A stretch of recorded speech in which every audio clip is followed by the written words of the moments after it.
चलो भाई, तो हमने 70 तक क्वेश्चन कर लिए थे, है ना। उसके आगे बढ़ते हैं। और टेस्ट भी आपके हो रहे हैं एप्लीकेशन पे, बढ़िया कर रहे हैं कुछ बच्चे, और कुछ बच्चों को भी ज़रूरत है अच्छा से पढ़ने की। आगे आप बढ़ते जाइए, इनमें क्वेश्चंस मैं आपको कराते जा रहा हूँ, है ना। 70 तक क्वेश्चन हमने देख लिए थे, अब हम इसके आगे बढ़ेंगे और उसके क्वेश्चंस को जानने की कोशिश करेंगे। एक एक क्वेश्चन को समझने की कोशिश करिएगा। अगर आप ये कर लेते हैं तो बहुत बढ़िया से काम हो पाएगा, ठीक है ना। तो हमने कर लिए थे काफ़ी सारे क्वेश्चंस। चलो तो 71 से करते हैं। 71 को देखो और कैसे करोगे, पढ़ो और जरा जानो। एक बोट है जिसकी स्पीड है 30 kilometre per hour still water में। स्टिल वाटर होती है आपकी एक्स, है ना। एक्स की वैल्यू आपको दे दी 30 किलोमीटर पर आवर, और इसने बोला वो 60 किलोमीटर डाउन स्ट्रीम और अब वापस आती है 4.5 घंटे में, ठीक है। तो इसका मतलब ये हो गया। और स्पीड ऑफ स्ट्रीम पूछिए कि वाई भी चीज़ होती है जिसको बोलते हैं स्पीड ऑफ स्ट्रीम, है ना, धारा की चाल। अब 60 किलोमीटर जाती है डाउन स्ट्रीम, तो 60 डाउन से जाती होगी और 60 ही अप से आती होगी, और टोटल टाइम लग रहा है 4.5 घंटे का। 4.5 आवर आप इसको कह सकते हैं, है ना। अब अगर हम बात करते हैं डाउन की, तो डाउन होती है 30 + x, 30 + y सॉरी, और अप होगी 30 - के y, और ये आपका 4.5 घंटे चल ही रहा है। अब सारा खेल ये है कि इसमें y की वैल्यू क्या होनी चाहिए जिससे कि 4.5 घंटे आंसर आ जाए, ये कंडीशन सेटिस्फाई हो जाए। हम्म तो बताइए क्या हो सकती है इसकी वैल्यू। तो जो तरीका सही रहेगा कि अगर हम ऑप्शन का यूज़ कर लें, है ना। तो अगर हम 20 उठाते हैं तो ये आ जाएगा 50। चेक कर लेते हैं 20 से। देखो ऑप्शन पेपर में ऐसे स्टार नहीं लग रहा होगा, ये आंसर है, ये जो मैंने फाइल भेजी है आपको। तो आपने अगर 20 रखा तो ये आ गया 50, पहली वाली, और दूसरा आ गया 10। तो ये तो पहले ही 6 घंटे आ गए। 6 घंटे में कुछ तो जुड़ेगा ही ना, तो 4.5 घंटे तो होने का नहीं, तो 20 तो ऑप्शन ही नहीं है। तो अब हम उठाते हैं 10 ऑप्शन। 10 उठाते हैं तो यह हो जाएगा 60/40, और दूसरा वाला हो जाएगा 60/20।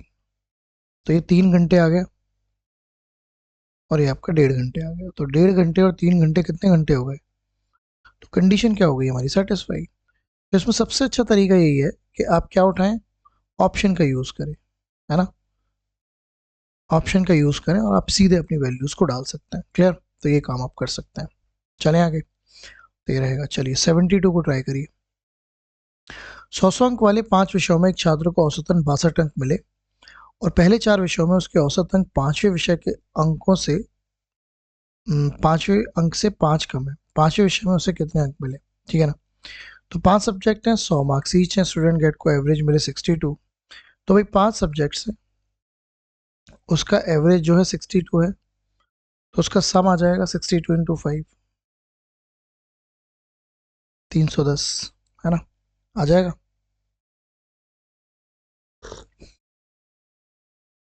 अब इस बात को समझते हैं कि उसका जो एवरेज ऑफ फर्स्ट 4 सब्जेक्ट वो 5 कम है फिफ्थ सब्जेक्ट के मार्क्स। तो एवरेज क्या होगा, अगर मैं यहाँ पे सब्जेक्ट मान लेता A plus B plus C plus D plus E, तो शुरू के 4 सब्जेक्ट क्या होंगे, A plus B plus C plus D, इनका एवरेज क्या होगा बाई 4। ये एवरेज जो है वो 5 कम है किससे, फिफ्थ नंबर से। तो अगर ये 5 कम है तो इसमें 5 बढ़ा देते हैं, ऐसा कर देते हैं। तो यहाँ से A plus B plus C plus D की जो वैल्यू आ गई वो आ गई E-5। 5 इधर जाएगा और 4 की नीचे से गुणा होगी, तो ये वैल्यू आ गई। बस काम हो गया। और ये a plus B plus C plus D की वैल्यू है। तो यहाँ पे मैं a plus B plus C plus D की वैल्यू डाल सकता हूँ क्या, 4E-5, और प्लस का ही चल ही रहा है ये वाला छोटा सा, और बराबर में क्या चल रहा है 310। सॉल्यूशन कर लेते हैं। 4E-20 प्लस के E इज इक्वल टू 310। 20 इधर आके जुड़ जाएगा, तो ये आपका आ गया 5E is equal to what, 330। E से आप कट कर लीजिए, मैं 5 से आप कट कर लीजिए, 66।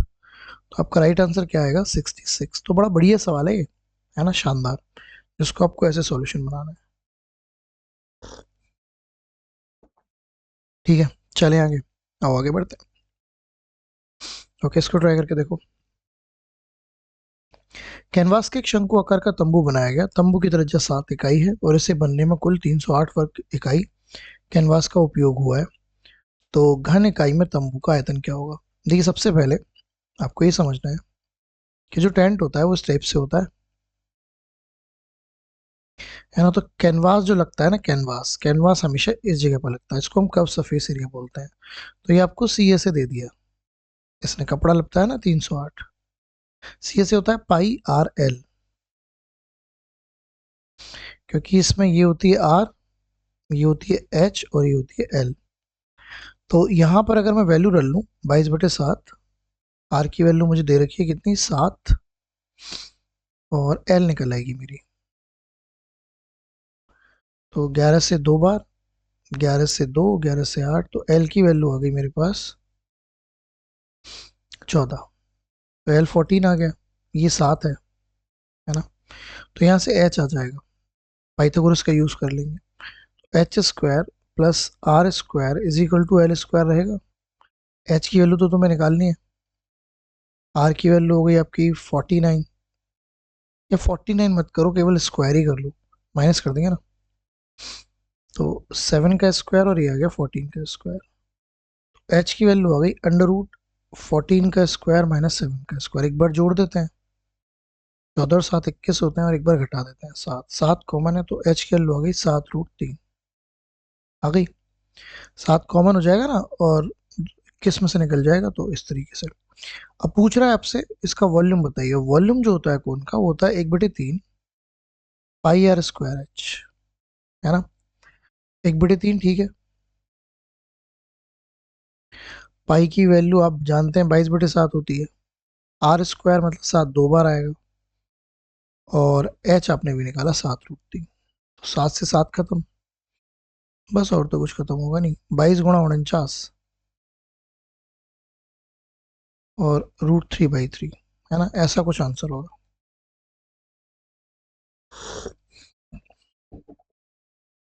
तो आप इनकी गुणा कर लीजिए। अच्छा, इसमें कंजुगेशन भी हो रखा है, क्योंकि, ठीक है, देख लेते हैं। तो 22 × 49 कितने आएंगे?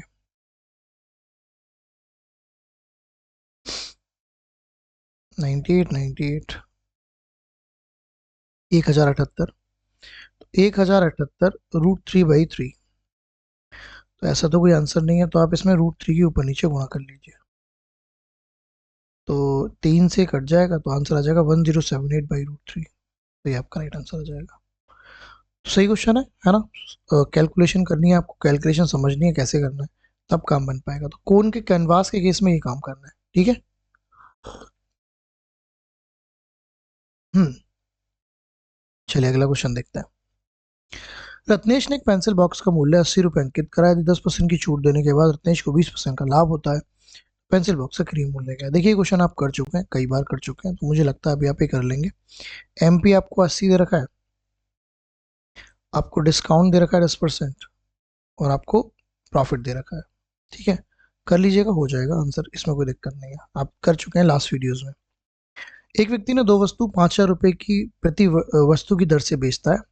कुल मिलाकर उससे न तो हानि होती है न लाभ होता है, ठीक है। तो बेचने का मतलब ये हुआ, पहली चीज का एसपी भी 5,000 है, और दूसरी चीज का भी एसपी कितना है, 5,000। जब उसे लाभ नहीं होता और प्रॉफिट नहीं होता, तो सीपी भी बेसिकली कितना ही रहा होगा, 10,000 ही रहा होगा, क्योंकि यहाँ पर एसपी कितना है, टोटल टोटल एसपी है 10,000।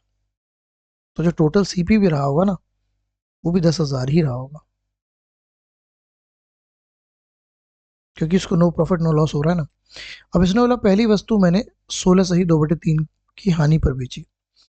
तो अगर 16 सही 2/3 की हानि हुई है, 16 सही 2/3 का अगर लॉस हुआ है, 16 सही 2/3 होता है 1/6, लॉस होता है सीपी पर, तो चीज हो गई होगी 5/6, और ये बराबर किसके है, 5,000 के।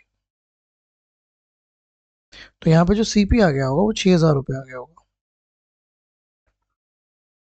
तो पहलू वस्तु का सीपी आ गया 6,000, टोटल आपने 10,000 की चीज बेची, क्योंकि 10,000 ही सीपी रहा होगा, तो ऑब्वियसली बात है इसका जो सीपी रहा होगा दूसरे का, वो 4,000 रहा होगा। जब भी तो 6 और 4 10 बनेंगे ना। अब 4,000 की चीज तुमने 5,000 की बेच दी तो 1,000 का प्रॉफिट किस पर? 4,000 पर इंटू 100। यहाँ क्या प्रॉफिट परसेंटेज आ जाएगा?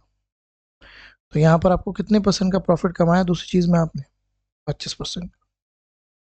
ये आपका राइट आंसर हो जाएगा। ठीक है, इस तरीके से डील करेंगे। समझ आई बात? बढ़िया क्वेश्चन है। चलो इसको ट्राई करते हैं।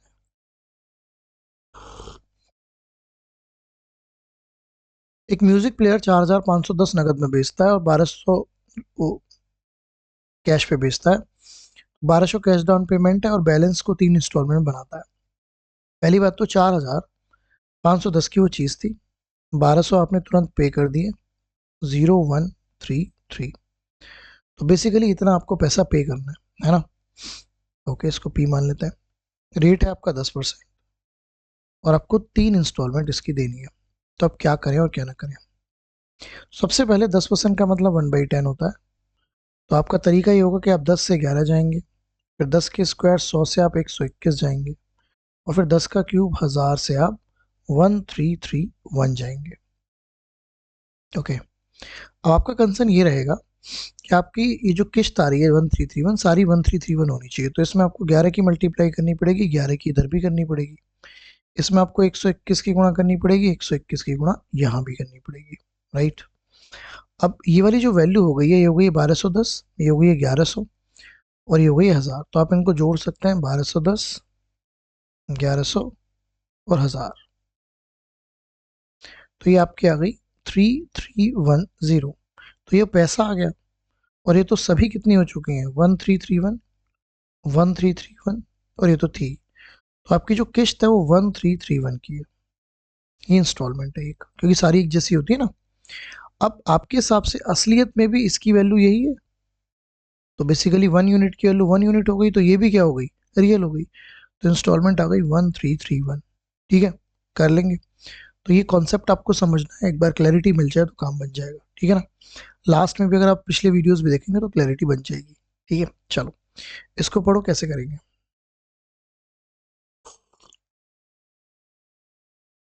तो कस्बे की जनसंख्या 2017 में 3,68,000 से घटकर 2020 में 3,27,200 हो गई। तो कस्बे की जनसंख्या में प्रतिशत कमी बताओ। ये तो कर लोगे यार, डिफरेंस निकालना है। हाँ, कैलकुलेशन होगी तो करना इसे। ठीक है, ये आपका वर्क है, कर लो।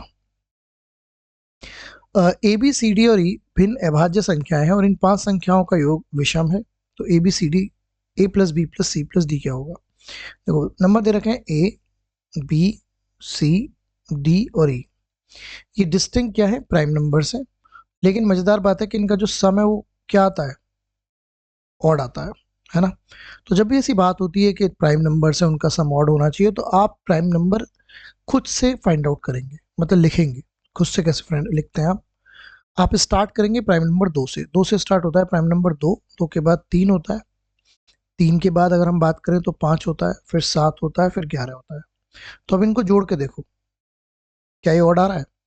3 और 2 5, 5 और 5 10, 10 और 17, 17 और 11 होते हैं आपके 28। तो ये तो इवन आ गया, तो ये तो बात है नहीं। तो अब इसका मतलब आप पहले नंबर को छोड़ दो, फिर आप ट्राई करो 3, 5, 7, 11 और 13। 5 और 3 8, 8 और 7 15, 15 और 11 हो जाएंगे 26, 26 और 13 39। हाँ, तो ये ऑड आ गया। तो ये अगर ऑड आ गया तो कंडीशन सेटिस्फाई हो गई। इसका मतलब जो जो बेसिकली सेट नंबर्स का वो ये है, वो नहीं था जो ऊपर लिखा हुआ था।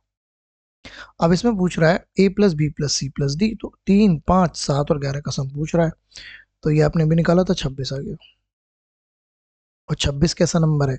Even number. तो आंसर आ गया एन इवन नंबर। ठीक है, ये बात आपको समझनी है। तो इसमें खुद से मानना पड़ता है, इसमें खुद का खेल है। इसको पढ़िए। राम 8 किलोमीटर प्रति घंटा की चाल से चलता है, तो 7 मिनट से ट्रेन छूट जाती है, मतलब देर से पहुंचता होगा। यदि वो 10 किलोमीटर घंटे की गति से चलता है तो ट्रेन के प्रस्थान समय से 5 मिनट पहले ही पहुंच जाता है, मतलब 5 मिनट जल्दी पहुंच जाता है। तो राम को घर और स्टेशन के बीच की दूरी बताओ। तो देखिए, ये क्वेश्चन आपने कर रखा है क्लासेस में कई बार हुआ है, अब बात को समझते हैं। पहले केस में स्पीड है 8 की और दूसरे केसेस में स्पीड है 10 की। ये स्पीड का फॉर्मूला हो गया, मतलब स्पीड का रेशियो हो गया, सॉरी, स्पीड का रेशियो हो गया 2:5। आपको हमेशा टाइम का रेशियो निकालना है, टाइम का रेशियो उल्टा होगा तो 5 हो गया। यहाँ तक आपको पहुंचना है। अब आपके पहले केस में 7 मिनट ट्रेन मिस हो जाती है, मतलब 7 मिनट लेट है ट्रेन, और दूसरे केस में 5 मिनट आप पहले ही पहुंच जाते हैं। जब भी लेट और अर्ली हो तो ये टाइम जुड़ता है, तो 7 और 5 12। और यहाँ पे आप हमेशा डिफरेंस लेते हैं टाइम में, तो यहाँ का डिफरेंस आ गया 3, और 3 की वैल्यू आ गई 12 मिनट। ये 12 कहाँ से आया, फिर से क्लियर कर देता हूँ, 7 + 5, ये 12 यहाँ से आया, ठीक है ना। 3 की वैल्यू 12, तो 1 की वैल्यू 4, तो आप 5 की वैल्यू निकाल सकते हैं 20 मिनट, और आप 2 की वैल्यू निकाल सकते हैं 8 मिनट। ये जो मैंने सर्कल में किए हैं ये आपके रियल टाइम है। तो कोई अगर 8 की स्पीड से अगर 20 मिनट चलेगा, 8 की स्पीड है, लेकिन 20 मिनट को अब घंटों में बदलना पड़ेगा, 20/60, है ना। कुछ गड़बड़ हो गया कहीं पे, दो चार दूनी, गड़बड़ हो गई ना, ये रेशियो गड़बड़ कर गया, ये रेशियो गड़बड़ हो गया भैया,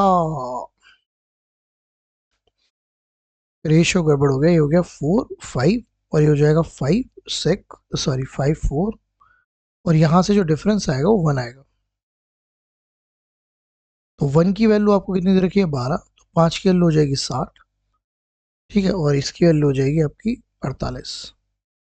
60 का मतलब होता है 1 घंटा। तो 1 घंटे अगर कोई 8 की स्पीड से चलेगा तो डेफिनेटली वो कितने किलोमीटर जाएगा, 8 ही किलोमीटर जाएगा। तो आपका जो राइट आंसर हो जाएगा वो कितना हो जाएगा, 8 किलोमीटर। तो जो डिस्टेंस है आपके स्कूल या जो भी जगह है उसकी कितनी है, 8 किलोमीटर आपकी डिस्टेंस हो जाएगी। तो ये बहुत बढ़िया क्वेश्चन होता है टाइम एंड डिस्टेंस का, जो आपका कॉमनली पूछा जाता रहता है। ठीक है, समझ में आई बात। ओके, चलिए आगे बढ़ते हैं, इसको समझो।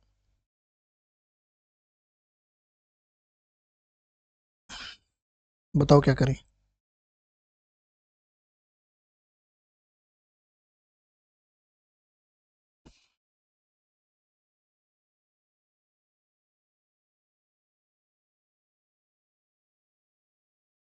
एक क्रिकेटर 10 पारियों का औसत स्कोर 52 रन है, 11वीं पारी में उसे कितने रन बनाने चाहिए कि उसका औसत 58 हो जाए। तो ये बताओ 10 इनिंग में कितना एवरेज है, 52, और 11वीं मतलब 11 इनिंग में उसका कितना एवरेज होना चाहिए भाई, 58। ठीक है, तो देखो उसके दो तरीके हैं करने, एक तो मल्टीप्लिकेशन वाला, एक बिना मल्टीप्लिकेशन वाला है। ये बताओ 11वीं पारी में जब भी खेला होगा पहले क्या एवरेज था, 11 से पहले 52, तो 52 रन तो बनाने ही पड़ेंगे लेवलिंग करने के लिए, प्लस कितना एवरेज बढ़ गया, 6 एवरेज बढ़ गया, 6 बढ़ गया ना 52 से 58। और कितनी पारी खेल चुका, 11, तो उसने 11 पारियों में 6 रन और बनाए होंगे, तो 52 + 66 आपका राइट आंसर हो जाएगा। तो उसने इस मैच में कितने रन बनाए, 118। रिपीट कर देते हैं, ये पहले एवरेज 52 था और फिर आपका 58 हो गया, तो पहले उसने लेवलिंग करने के लिए 52 रन बनाए होंगे। और उसके बाद अगर देखा जाए तो जो बढ़ चुका है एवरेज, कितना बढ़ चुका है, 6, 6 बढ़ चुका है, तो 11 इनिंग खेल चुका, तो 11 के 11 में अगर 6 बढ़ाएंगे तो कितना बढ़ जाएगा, 66 बढ़ जाएगा। तो आप 52 के अलावा उसने 66 रन और बनाया, तो 118 हो गया। ओके, इसको समझिए। एक व्यक्ति 2% वार्षिक ब्याज की दर पर 3 वर्षों के लिए 12,000 रुपये उधार लेता है। वो तुरंत से किसी अन्य व्यक्ति को 4% वार्षिक ब्याज दर पर 3% के लिए उधार दे देता है। तो प्रति वर्ष इस लेन देन में कितना लाभ होता है। देखो सिंपल सी बात है, जो भी लाभ होगा वो परसेंटेज की वजह से होगा। पहले केस में 2% का रेट चल रहा है और टाइम चल रहा है 3 साल का।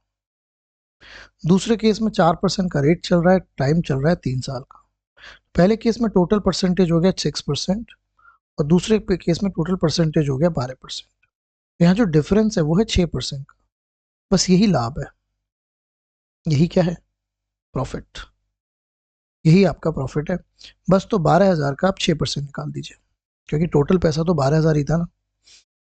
पता है बैंक भी आपके साथ ऐसा ही करता है, बैंक आपका पैसा रखता है, उस पर 2-2.5% का इंटरेस्ट देता है, और अगर आप लोन लेने जाओ तो 8 से 9% या 10% का लोन देता है, तो जो एक्स्ट्रा परसेंटेज है उसी से पैसे कमाते हैं। तो 12,000 का अगर आप 6% निकालेंगे तो 720 रुपये आ जाएगा। तो 12,000 पर ये 720 रुपये कमा जाएगा इस तरीके से। ठीक है, चलिए इसको पढ़िए। एक समांतर चतुर्भुज का क्षेत्रफल क्या होगा जिसके आधार की लंबाई इतनी और ऊंचाई इतनी है? देखिए समांतर चतुर्भुज कुछ इस तरीके की फिगर होती है।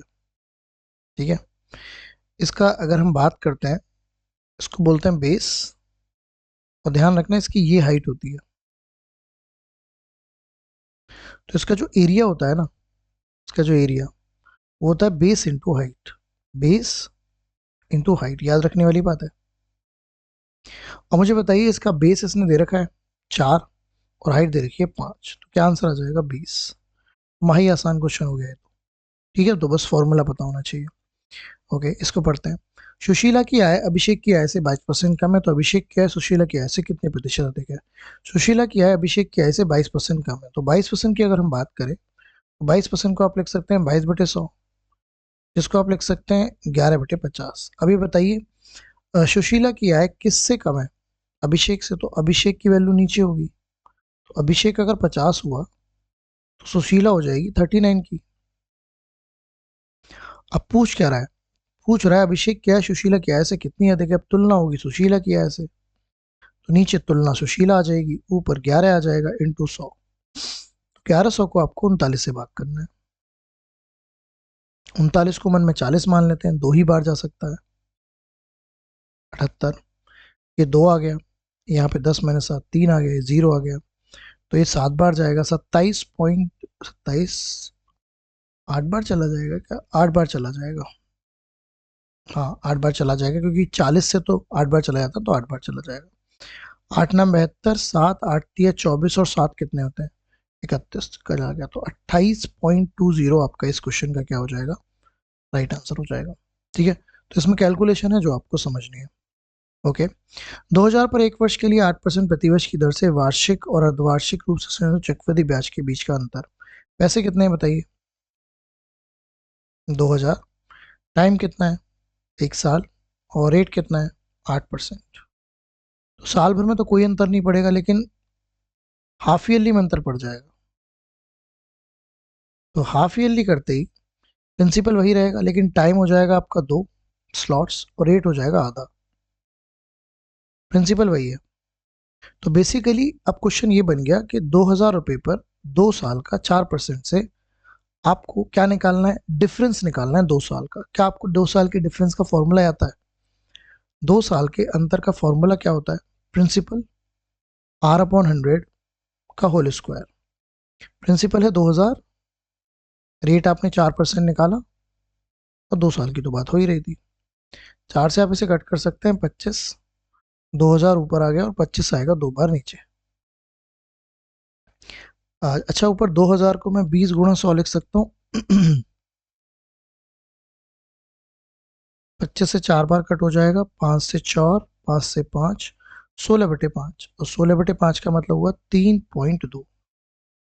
तो आपका राइट आंसर आ जाएगा 3.2, है ना। तो यहाँ पर आपको ये समझना है कि ये जो बात कर रहे हैं ना डिफरेंस की हाफ ईयरली, इसमें जो रेट और टाइम है उनका जो मुद्दा होगा ना वो बदल जाएगा, तो उसको फोकस करना है, उसके काम हो जाएगा, तो बढ़िया से समझ में आ जाएगी बात, है ना। चलो इसको समझो। दो संख्या का योग 1904 है, उनका HCF इतना है, तो ऐसे संख्याओं के कितने पेयर्स होंगे? सम दे रखा है, उनका HCF दे रखा है। HCF कितना दे रखा है? 56, और उनका सम दे रखा है आपको 1904। तो जब भी ऐसी बात आती है तो आप क्या करेंगे? दो नंबर्स को मानेंगे, 56A और 56B। ये तरीका होता है इसको करने का, है ना। अब आपके हिसाब से पहला नंबर है 56A, दूसरा नंबर है 56B, तो इनका सम कितना आएगा? 56A, 56B, और ये बराबर किसके दे रखा है? 1904 के। 56 से 1904 कट जाएगा, तो A+B की वैल्यू आ जाएगी। अब 1904 को आप 56 से डिवाइड कर दीजिए, ऐसे ही कर लीजिए, पहले तो 4 से कट कर लीजिए, 16, 4 24।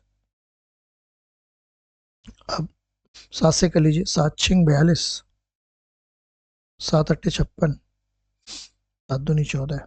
तो ये आपका आ गया 2 3 6, तो 34 आ गया। अब अगर ये 34 आ गया तो अब क्या क्या पेयर्स हो सकते हैं? तो A+B की वैल्यू 34 आ गई। अब आपको A और B की ऐसी वैल्यू रखनी है, एक दूसरे के को प्राइम होने चाहिए, है ना। और बेसिकली क्या होना चाहिए? एक दूसरे के कोप्राइम होने चाहिए। कोप्राइम का मतलब होता है जिनके बीच जिनमें कुछ कॉमन ना हो, ठीक है ना, नंबर्स में, इसका मतलब ये होता है। बस, और चलो तो रखना शुरू करते हैं। सबसे पहला रख सकते हैं 33+1, 33 और 1 34 होता है। दूसरा रख सकते हैं 32 और 2 नहीं रख सकते, क्योंकि 32 और 2 में 2 कॉमन आ जाएगा, 2 नहीं आना चाहिए, एक ही कॉमन आना चाहिए। फिर हम रख सकते हैं 31 और कितना 3 रख सकते हैं। 30 और 4 नहीं रख सकते। फिर हम रख सकते हैं 29 और कितना 5, ठीक है, 29 5 में कुछ कॉमन नहीं है, ठीक है। उसके बाद हम रख सकते हैं 28 और 6 नहीं रख सकते। उसके बाद हम रखेंगे 27 और 7। तो बेसिकली ऑड चलते जा रहा है, ठीक है ना। 27 के बाद 26 और दूसरा क्या हो जाएगा 10, वो भी नहीं रख सकते। तो हम रखेंगे 25 और 9, ठीक है। 25 और 9 हो गए ना, 25 और 9 34 होते हैं, बिल्कुल होते हैं। इसके बाद हम वही 24 नहीं रख सकते, क्योंकि 10 हो जाएगा उधर। 24 के बात करें तो हम क्या रखेंगे, हम रखेंगे 23 और यहाँ पर आ गया मेरा 11, ठीक है। आगे चलते हैं थोड़ा सा। 23 के बाद हम 22 नहीं रख सकते, क्योंकि दूसरी तरफ, तो हम 21 रखेंगे। और 21 और यहाँ पर कितना आ जाएगा 13, हाँ 21 और 13, ठीक है। अच्छा, और भी देख लेते हैं एक बार। 20 नहीं रख सकते फिर से, तो फिर से 19 रखेंगे। 19 और कितना बचेगा 11 और 4 15, ठीक है। ये हो सकता है। और बताइए कुछ हो सकता है। और अगर हम बात करें 18 नहीं रख सकते, क्योंकि 18 रखेंगे तो ऑटोमेटिकली यहाँ पे कितना बच जाएगा 14 और 2 16, नहीं 17 रख सकते हैं, ठीक है। 17 और यहाँ पे कितना बचा 13 और 4, 13 और 4, ये तो 17 ही आ गया, तो 17 नहीं रख सकते, क्योंकि दोनों 17 17 ही हो गए। तो यहाँ पे हमारा मामला खत्म हो गया। तो कितने पेयर बने 1 2 3 4 5 6 7 8, तो आंसर आएगा 8। तो ये बहुत ही बढ़िया सवाल है, ठीक है, शानदार। तो इसमें आपको पेयर्स फाइंड आउट करने ही पड़ेंगे कि आखिरकार कहना क्या चाह रहा है ना। तो इस तरीके से आप इसमें बैकवर्ड चलते जा रहे हो कि भाई पहला ये हो सकता है, दूसरा। इसमें आपको जोड़ का हिसाब देखना है। तो ये बढ़िया क्वेश्चन है जिसको आपको समझना है। क्लैरिटी मिली। तो ये मुद्दा आपको जानना है, ठीक है। चलिए आगे बढ़ते हैं। इसको देखो, यदि किसी गोले की त्रिज्या 3 सेंटीमीटर बढ़ा दी जाए तो उसका पृष्ठीय क्षेत्रफल इतने सेंटीमीटर बढ़ जाता है। तो वृद्धि से पहले गोले की त्रिज्या क्या थी। देखो, गोला इस तरीके से होता है, इसकी रेडियस आर है। पहले जो भी रेडियस रही होगी, अब रेडियस इसने 3 बढ़ा दी तो r+3 हो गई। तो अब नए केस में जो पृष्ठीय क्षेत्रफल क्या होता है इसका 4πr²। तो इस केस में इसका पृष्ठीय क्षेत्रफल होगा 4πr+3 का होल स्क्वायर। इसमें से आप माइनस करेंगे 4πr², और ये बराबर है 156 पाई के। पाई तो कट ही जाना है, 4 भी कट जाना है, 39। ओके। अब ये आ गया आपका r+3 का होल स्क्वायर माइनस r²। तो एक बार जोड़ देते हैं, r+3+3, और एक बार माइनस कर देते हैं, r+3 माइनस के r, और बराबर 39 चल ही रहा है, ठीक है। यहाँ से r से r खत्म, 3 से फिर कट जाएगा, 13 हो जाएगा। क्या आ गया तुम्हारा r+6 बराबर 13। 6 माइनस कर देते हैं तो 7। तो r की वैल्यू आ गई 7। क्या पूछ रहा था, रेडियस ही पूछ रहा है। तो आंसर 5। 5 पे स्टार क्यों है, एक second, the radius of the sphere before the increase was, कुछ गड़बड़ कर दी क्या। नहीं नहीं नहीं नहीं, बिल्कुल ठीक है। ओ, गड़बड़ हो गई ना, गड़बड़ हुई। यहाँ पे आर आएगा, यहाँ पे आर आएगा भाई। अरे r+3 और r को जोड़ोगे ना, तो यहाँ पे आएगा 2r+3, और ये 13 चल रहा है, 3 माइनस हो जाएगा, तो 13 आ जाएगा 10। तो आर की वैल्यू क्या आ जाएगी 5। 5 आपके इस क्वेश्चन का राइट आंसर हो जाएगा। यहाँ जो फॉर्मूला यूज हो रहा है ना, वो ये यूज हो रहा है, r+3 का स्क्वायर माइनस के r² बराबर ये 13। तो एक बार जोड़ रहे हैं हम, है ना, ये वाले में, और एक बार घटा रहे हैं, तो ये मुद्दा यूज हो रहा है, ठीक है। इसको पढ़ते हैं। एक थैले में 4800 ग्राम चावल है। 20% चावल थैले में डाला जाता है, फिर 10% चावल निकाल लिया जाता है, फिर 15% चावल वापस थैले में डाला जाता है, और अंत में 25% थैले से निकाल लिया जाता है। तो थैले का वजन ग्राम में कितना होगा। कितना ग्राम है बताइए, 4800 ग्राम। पहले आप 20% इसमें ऐड कर रहे हैं, तो 20% ऐड करेंगे तो 20% पॉजिटिव हो जाएगा, फिर आप इसमें से 10% निकाल लेते हैं तो नेगेटिव हो जाएगा, फिर आप 15% ऐड कर देते हैं और फिर आप 25% इसमें से निकाल लेते हैं। ये सिस्टम चल रहा है। तो 20% अगर ऐड करेंगे तो ये हो जाएगा 6/5। 20% का मतलब होता है 1/5। माइनस करेंगे तो हो जाएगा 9/10। 15% आप जानते हैं 3/20 होता है, ऐड हो रहा है तो 23/20 हो जाएगा। 25% 1/4 होता है, माइनस हो रहा है तो 3/4 हो जाएगा। तो 2 जीरो से 2 जीरो खत्म हो गई। 8 से 6 बार कट गया, ठीक है ना। बस अब तो करना है। तो 36 हो गया, 27 हो गया और 23 हो गया और नीचे 5 चल रहा है। तो मल्टीप्लाई कर लेते हैं 36 27 की।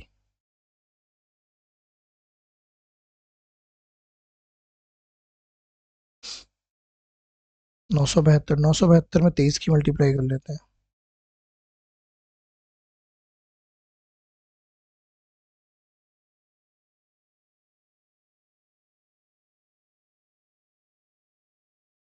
ठीक है, क्या गया, और इसको 5 से भाग करना होगा। 5 चौक 20, 5 चौक 20, 5 सत्ते 35। लेकिन 4471.2 आ रहा होगा, 4471.2, तो that will be the right answer. Okay, तो कैलकुलेशन ही करनी है, प्लस माइनस का सीन बनाना है, बस आपके सीधे सामने आंसर आ जाएगा। ये तो सभी को समझ में आ रहा है ना, 6/5 और ये कैसे करना है, तो ये समझना है, ठीक है। चलो, दो रबड़ की कीमत 2 रुपए है। यदि ये पेंसिल के the two eraser cost 2 rupees each and are free with one packet of pencil costing 15, the discount is। अच्छा, 2 रेजर हैं, 2 रुपए की ईच है, और 15 रुपए के अगर आप पैकेट खरीदते हो, किसका, पेंसिल का, तो बेसिकली आपने तो पेमेंट 15 का ही करा ना। हाँ जी, पेमेंट तो आपने 15 का ही करा, और आप 2 रुपए की 2 रेजर ले आए, तो 4 रुपए का डिस्काउंट ले आए आप बेसिकली। कितने रुपए का डिस्काउंट लिया है, 4 का। तो बेसिकली जो वो था, जो शॉपकीपर था, उसके लिए तो उसकी जेब से 19 रुपए चले गए। तो इसके लिए भाई 19 रुपए थे, आप 15 पेमेंट कर कर आए हो, और आप 4 रुपए की रबड़ भी ले आए, दो, तो बेसिकली 4 का तो डिस्काउंट हो गया। और डिस्काउंट किस पे होता है, एमपी पर, इंटू 100। तो यह क्या, डिस्काउंट परसेंटेज। 400 को 19 से भाग करना है। 19 से 2 बार जाएगा 38, 20 फिर एक बार, फिर एक, 21, 1/19% का डिस्काउंट है। 26, कैसे क्या गड़बड़ हो गई, 19 दूनी 38, कुछ गड़बड़ हुई है। 4 का डिस्काउंट है, ठीक है, 19 पर। 21, 1/19 ही आंसर आना चाहिए, 26 कैसे आ जाएगा, क्यों भाई। ठीक है,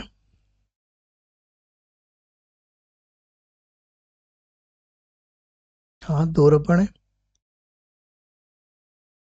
हाँ तो 4, 2 इरेजर कॉस्ट है 2 रुपए ईच, तो 4 रुपए का डिस्काउंट हो गया, तो रियलिटी में 19 का रहा होगा मामला।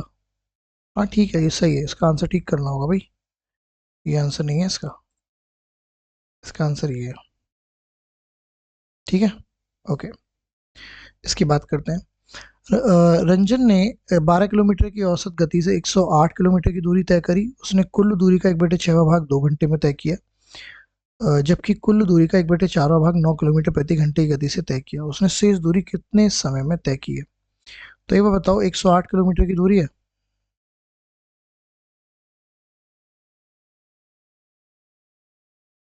और जो स्पीड है वो है 12 किलोमीटर पर घंटे की, ठीक है। और उसने कुल दूरी का 1/6 भाग, तो बेसिकली 108 का 1/6 कितना होगा। 108 का 1/6 जो होगा वो होगा 18 किलोमीटर, ठीक है ना। ओके, और कुल दूरी का 1/4 भाग, तो 1/4 भाग भी निकाल लो, 108 का 1/4, 27 किलोमीटर, ठीक है। ये किस स्पीड से चला है इसने, ये 2 घंटे में चला है, और ये आपका, हाँ 2 घंटे में देखो इतने 9 किलोमीटर की स्पीड से, तो यहाँ पे 3 घंटे लग गए होंगे, है ना। ओके, पूछ क्या रहा है क्वेश्चन, पूछ रहा है ठीक है, how much time did he cover the remaining. अब मुझे बताइए, अगर 12 की स्पीड से कोई 108 किलोमीटर गया है तो इसको टोटल तो 9 ही घंटे लगे होंगे, जिसमें से 2 और 3 5 घंटे यहाँ यूज़ कर लिया आपने, है कि नहीं। तो आपका जो बचा हुआ है तो कितने घंटे लग रहे होंगे, 4 घंटे लग रहे होंगे। तो बचा हुआ 4 घंटे में पहुंच जाएगा भाई। टोटल अगर 12 की स्पीड से कोई 108 जाता है तो 9 घंटे लगेंगे।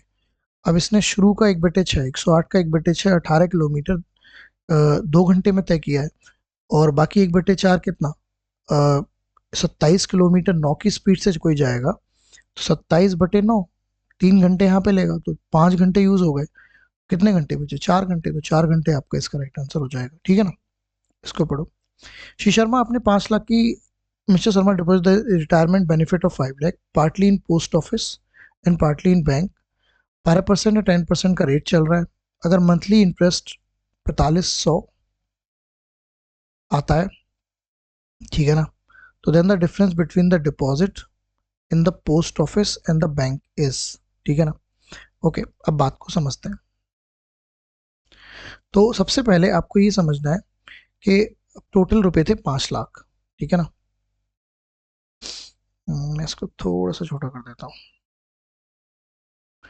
टोटल रुपए थे 5 लाख। पहले केस में आपको रेट मिल रहा है 12% का, और दूसरे केस में आपको रेट मिल रहा है 10% का, ठीक है ना। तो आप अगर इसका 12% निकालें तो 60,000 रुपये आएगा। 60,000 नहीं, हाँ 60,000 आ जाएगा।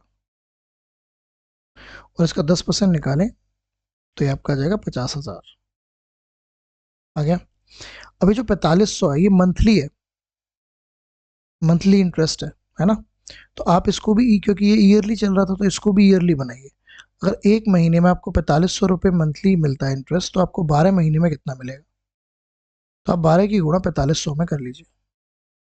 तो ये 0 12 पंजे 60, 6 12 चौक 48, और 6 कितने होते हैं 54। तो आप बीच में क्या रखेंगे 54,000, और आप यूज करेंगे एलिगेशन का, राइट। कैसे होगा क्वेश्चन, 60,000 में से 54,000 माइनस करेंगे 6,000 आ जाएगा, और 54,000 में से करेंगे 4,000 आ जाएगा। तो रेशियो जो आ गया आपके पास फाइनली वो आ गया 2:3। इंटरेस्ट की बात हो रही थी, रेट की बात हो रही थी, तो ये जो आएगा ये वही प्रिंसिपल का रेशियो आएगा जो आपने बांटा था। तो आपके हिसाब से टोटल 5 और 5 यूनिट की वैल्यू 5 लाख है, 1 यूनिट की वैल्यू 1 लाख होगी। कौन से वाले पैसे पूछे, difference between the deposit in post office and the bank. तो यहाँ से डिफरेंस कितने का है, 1 यूनिट का, और एक की वैल्यू कितनी आ गई है 1 लाख। तो जो डिफरेंस है वो कितने का है 1 लाख का। इस तरीके से हमने करना है, ठीक है ना। तो बढ़िया क्वेश्चन है, जिनको आपने समझा, जिनको आपने जाना, ट्राई करके देखो कैसे होगा। बढ़िया सवाल है, ठीक है। डन हो गई बात। तो कोई दिक्कत हो तो बताएं, कमेंट करें, समझाएं, है ना। आपको समझ में आ रही चीज़ें, करना है बढ़िया से। टेस्ट आपके कॉन्सेप्ट क्लासेस की दोनों क्लासेस पर PL शर्मा रोड और गंगानगर दोनों जगह चल रहे हैं, और बढ़िया से आपका मूवमेंट हो रहा है। बच्चे अच्छा परफॉर्म कर रहे हैं, बट अभी भी तुमको और अच्छा परफॉर्म करना है, ठीक है ना, क्योंकि वन ऑफ द बेस्ट जाना है, तो तभी काम बन सकता है, ठीक है। चलो, ऑल द बेस्ट।